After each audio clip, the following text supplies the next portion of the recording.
Good Wednesday morning to you. This is Pastor Mark Pierce of Church Requel with our 111th Bible study. So far, all from Matthew. We are working our way through the Sermon on the Mount.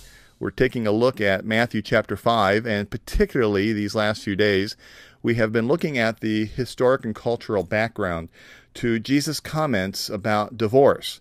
One of the things that I think is really important when it comes to Bible study is that we occasionally need to take a break from the word studies and the actual, consideration of exactly what is said in the Bible for the purpose of having a better understanding of the culture and the setting and the historical background of that day. And I think you'll find here later on when we get back to looking at the actual words of Jesus, that having an understanding of where people were at in that day will help us understand what Jesus was saying, and will also help us understand where we are in America on the continuum. I started this talk Monday by talking about where we are from a divorce standpoint in America. Yesterday, we took a look at the Roman background. If you didn't get a chance to watch those videos, I really encourage you to go back and pick those up. Today, as soon as we get done reading the scripture, we'll take a look at the Greek background, and that will, I think, give us a real insight to Jesus' words. Here's what Jesus had to say about divorce in Matthew chapter 5, verse 31 and 32. It was also said, "Whoever divorces his wife, let him give her a certificate of divorce. But I say to you that everyone who divorces his wife, except on the ground of sexual immorality, makes her commit adultery, and whoever marries a divorced woman commits adultery." Now, when Jesus is talking about that certificate of divorce, he, of course, as we mentioned Saturday, is referring to the Deuteronomy 24, verse 1, a passage where the Hebrews were able to divorce their wives by simply giving them a certificate of divorce. But this is not just true of the Hebrews or the Jewish folk. It was also true of the Greeks.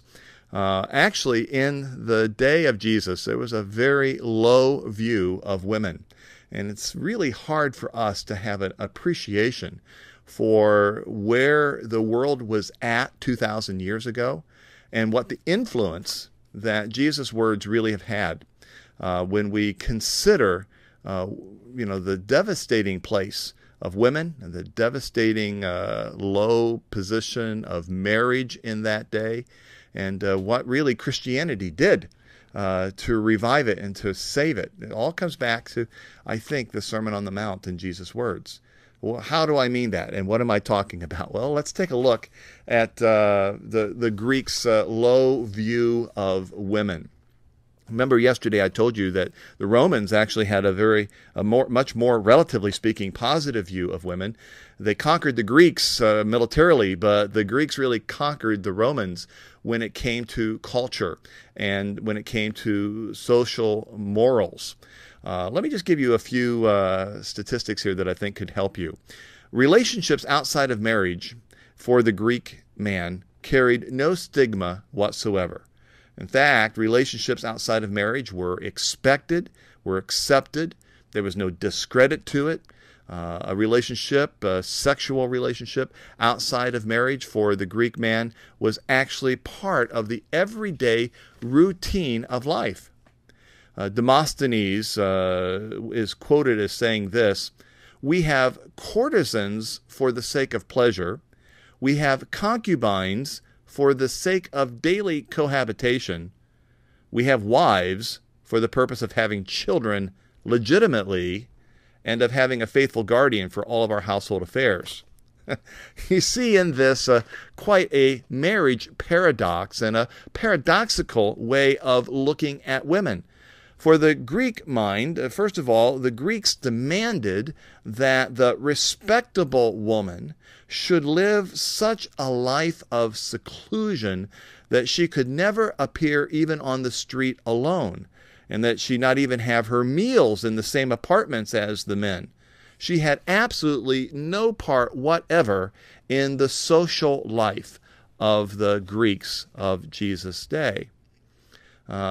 Several hundred years before Jesus, Socrates is quoted as saying, Is there anyone to whom you entrust more serious matters than to your wife? And is there anyone to whom you talk less? Let that roam around in your head for a little while. Wives were for the serious matter of maintaining the household and raising the children, but were never to be seen outside the house and to have no social interaction, and rarely, often, didn't even speak with the man of the head of the household.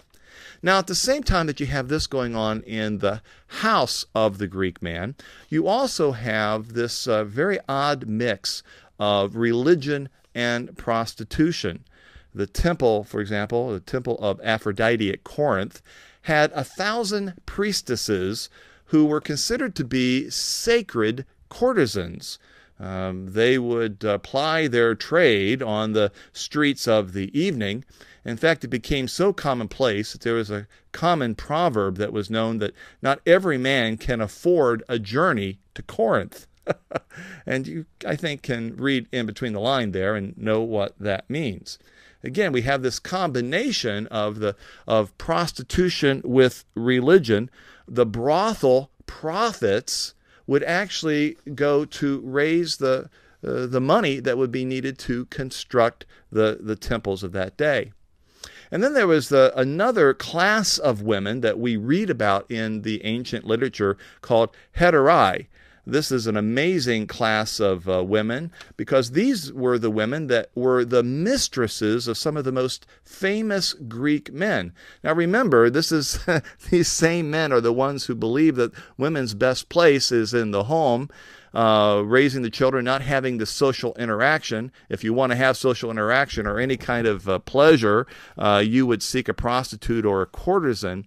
But then there are these heterai that were the most cultured and most socially accomplished women of their day.